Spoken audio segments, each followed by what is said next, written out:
Okay, folks, I've had this question before, and I'm going to go ahead and answer it now since I just removed and replaced my 5-button driver information center. Can you convert from a 3-button to a 5-button?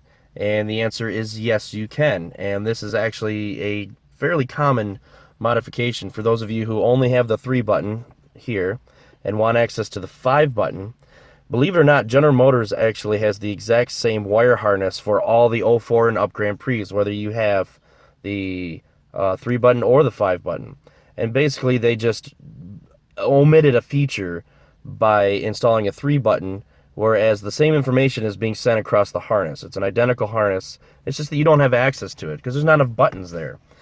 So in order to convert from the 3 to 5-button, I actually already have the 5-button, so I cannot show you, but I can tell you that it involves some things, getting some parts, and it's actually a fairly simple install.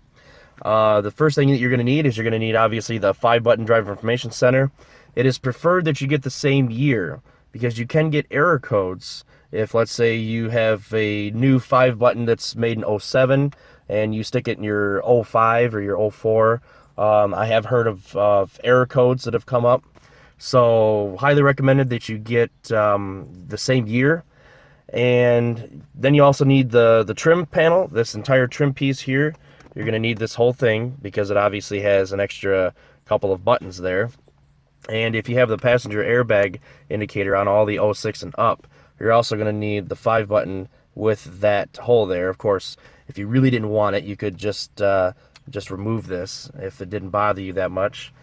And then obviously you're going to need a compass, a digital compass, which the wiring harness is in the trunk. And then you also need the temperature sensor, which installs in the passenger headlamp, right behind the passenger headlamp assembly. Again, the harness is already there.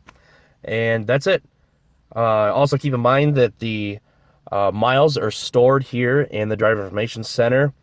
And while you might think, oh, okay, well, I'll just unplug this and be able to drive around for 50,000 miles and only put 5,000 miles on it when I plug it back in, then sell it for lower mileage.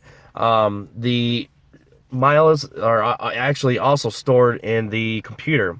So the ECM does store miles as it goes along. So if you had to have your car in for repair or whatever, and you said, oh, I've only got 20,000 miles on my vehicle, when it actually has 80,000 miles on it, and they hook up a Tech 2 and read the miles and say, well, there's 80,000 miles on it according to the ECM, yeah, you're caught red-handed. So don't think you can get around that system. Although I do think it's weird that they store it here in this rather than feed it from the ECM the entire time. So anyway, just keep that in mind. So it's a good possibility. Just go to a junkyard and get all the pieces that you need. And then you can have a dealer reprogram the D.I.C. to match the miles, or get as close to your current miles as you possibly can. So I'd love to be able to do a video on this, but I've already got the 5-button, so I can't do a video on this. But if maybe anybody's in the Lansing area and they're interested in doing something like that, you can leave me a comment and we can always hook up, and I can definitely do a video on that for everyone else. So hopefully that answers your question. Take care, guys.